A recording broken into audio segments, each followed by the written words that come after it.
Relationships often form around roles. Who listens? Who leads? Who fixes? Who supports? Who needs? These roles aren't always spoken, but they quietly organize how connection moves. They create familiarity, predictability, a sense of knowing how to be with one another. After loss or major internal change, those roles can soften or fall away. This episode is about what happens then. You may notice that relationships feel different now, even when the people themselves haven't changed. Conversations don't move the same way. Expectations feel less clear. The part you used to play doesn't activate automatically anymore. This can be confusing, especially when others still relate to you through the old roles. They may expect the same responses, the same availability, the same emotional positions you once held. And you may find yourself unsure how to meet those expectations without forcing something that no longer fits. This isn't distance. It's reorientation. Roles often function as shortcuts. They reduce uncertainty. They allow relationships to move smoothly without constant negotiation. When those shortcuts dissolve, interaction can feel slower or more awkward at first. You may pause more before responding. You may speak less. You may listen without stepping in the way you once did. This doesn't mean you care less.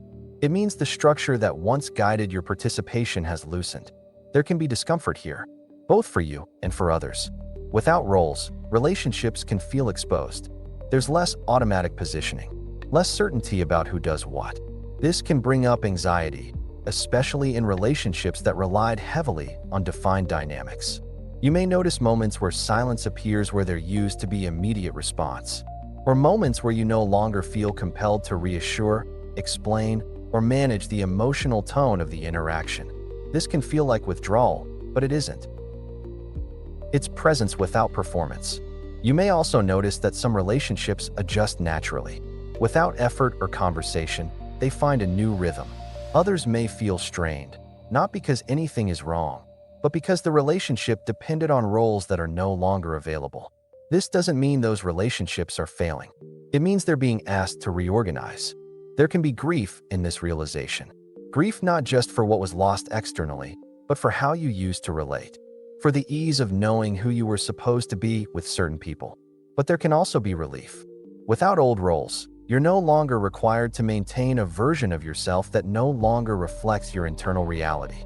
You don't have to be the strong one, the calm one, the fixer, the caretaker, or the emotional anchor unless it arises naturally.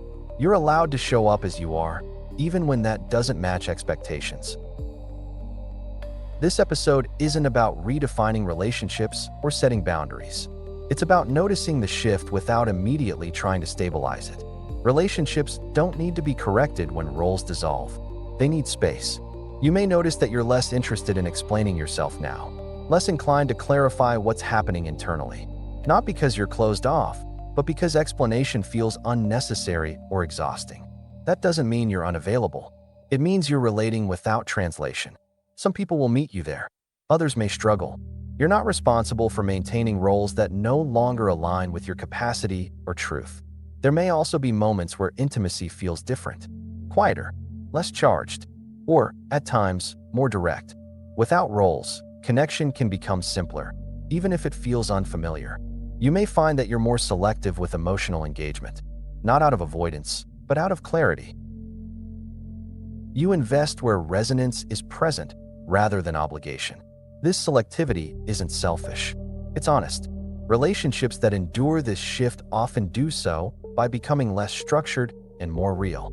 Less about exchange and more about presence. Less about who does what and more about who is here. This doesn't happen all at once. And it doesn't happen evenly across all relationships. You don't need to force adaptation. You don't need to announce change. You don't need to justify why you're different now. You're allowed to let relationships adjust at their own pace. This season isn't about isolation. It's about connection without the scaffolding that once held it together. If you're listening to this and noticing that relationships feel unfamiliar, quieter, or less defined, you're not doing something wrong. You're relating from a place that no longer relies on old roles to function. If these reflections help that experience feel less disorienting, you're welcome to stay. Liking the video helps it reach others navigating relational change quietly. And if you want to keep a steady space like this as the season continues, you can subscribe, not for answers, but for continuity. If someone you care about is struggling with relationship shifts after loss or change, you're welcome to share this with them, only if it feels right. Relationships don't disappear when roles dissolve. They reorganize, more slowly, more honestly,